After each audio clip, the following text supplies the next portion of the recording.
12 de mayo. San Germán de Constantinopla. 722. Nació el 635, siendo Heraclio emperador bizantino. Su padre fue un prestigioso patricio, llamado Justiniano, muerto alrededor del 669 por orden del suspicaz envidioso emperador Constantino Pogonato. De la vida y actividad de Germán antes de obtener su primera prelacía apenas sabemos nada.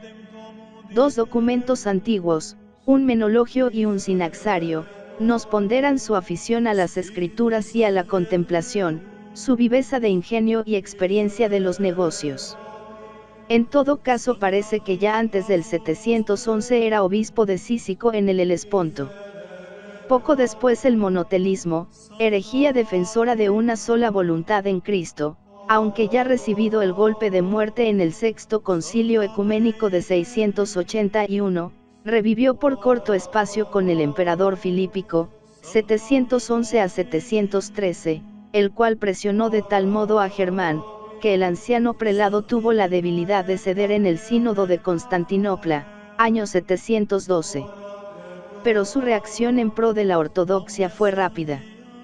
Al subir al trono de Oriente el católico Artemio, Anastasio II, mejora la situación.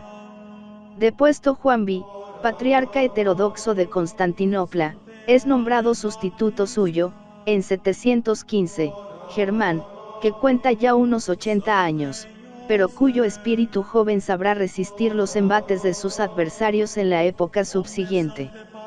Se suele colocar al comienzo de su patriarcado un sínodo de 100 obispos, donde habrían sido anatematizados los autores del monotelismo, entre otros los antecesores de Germán en la sede constantinopolitana, Sergio, Pirou y Pablo.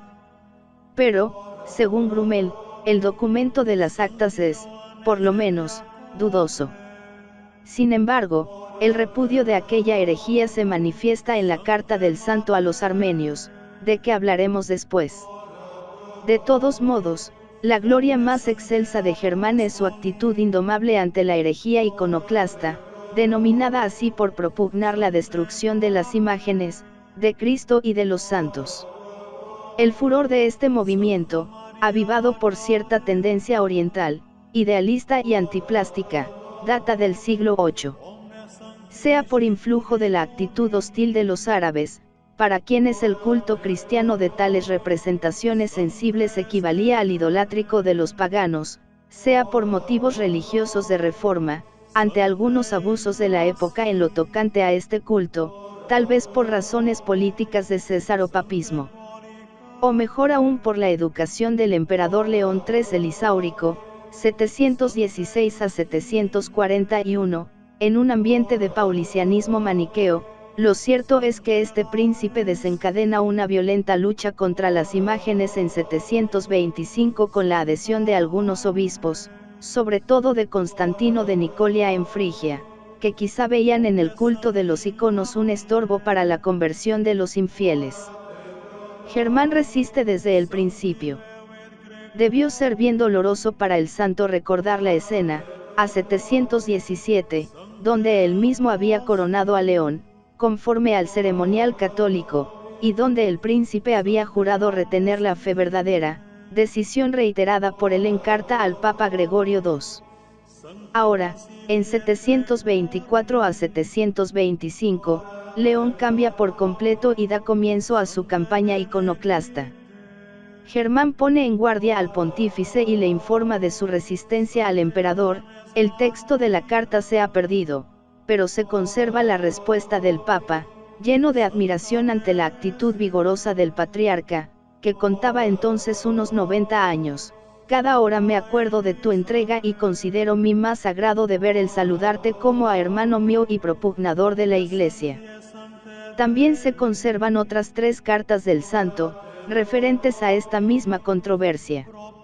Una a Juan, metropolitano de Esbnades, a propósito del ya citado Constantino de Nicolia, hostil al culto de las imágenes; otra a este, recordándole las promesas hechas a Germán de cesar en su actitud iconómaca; y la tercera a Tomás de Claudiópolis, En esta última principalmente se esfuerza el patriarca en demostrar por la Escritura y los padres que la honra tributada a las imágenes de Cristo, la Virgen y los santos no es idolatría, sino culto dirigido al prototipo a través de la representación sensible. Más emotiva es la admonición al mismo emperador, 17 de enero del 730, donde el casi centenario prelado se declara dispuesto a morir en defensa del culto de las imágenes. Hermoso es dar la vida por el nombre de Cristo, impreso en su efigie externa. Tal grandeza de alma, junto con el apoyo que el Papa y San Juan Damasceno prestaban al patriarca, contiene a León de tomar decisiones demasiado violentas, pero manifiesta su deseo de que Germán señale sucesor en la sede constantinopolitana. Finalmente, en una reunión celebrada por el emperador, el noble anciano, despojándose de su ropaje episcopal, concluye un largo discurso con estas palabras: si soy como Jonás, que se me arroje al mar, pero haría falta un concilio ecuménico para que yo cambiara mis creencias. Después se retira a Platanión, finca de familia, cercana a la capital, y allí muere en 733. Las epístolas dogmáticas de Germán fueron leídas y aprobadas con cálidos elogios en la cuarta sesión del Segundo Concilio Niceno, Ecuménico VII, el año 787. Otra carta a los armenios defiende la doctrina calcedonense sobre las dos naturalezas en Cristo, rechazando, por otra parte, toda sospecha de nestorianismo. También se explica en ella el dogma cristológico de las dos operaciones y dos voluntades, lo cual es una abierta repulsa del monotelismo. De Vitae Termino es el título latinizado de un diálogo del santo, donde se justifica el proceder de la divina providencia al asignar a cada hombre diferente duración de vida. Tal discrepancia no proviene de la ciega casualidad, todo está previsto y decretado por Dios. Otro escrito teológico histórico de Germán enumera concisamente la serie de herejías aparecidas a lo largo de los siglos y los sínodos celebrados para combatirlas. Especial interés reviste el aspecto oratorio pastoral del patriarca. Los 9 sermones que llevan su nombre revelan un estilo cuidadoso y una retórica a tono con el ampuloso ambiente literario de la época. El género dialogado, que ya en el siglo IV ocupa un puesto de honor en la homilética, toma, a partir del siglo siguiente, un carácter nuevo, poético y afectivo.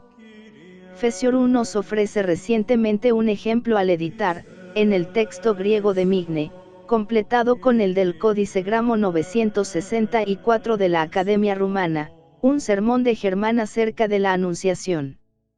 Desde el punto de vista doctrinal son importantes sus sermones mariológicos, por ejemplo en lo tocante a la mediación universal de la Virgen.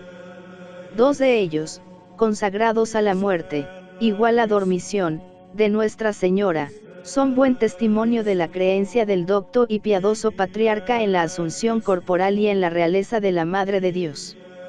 Los golpes de la corrupción no podían quebrar el vaso de la divinidad, ni el cuerpo virginal, todo casto y santo, iba a resolverse en polvo, como el de la antigua Eva, madre del polvo.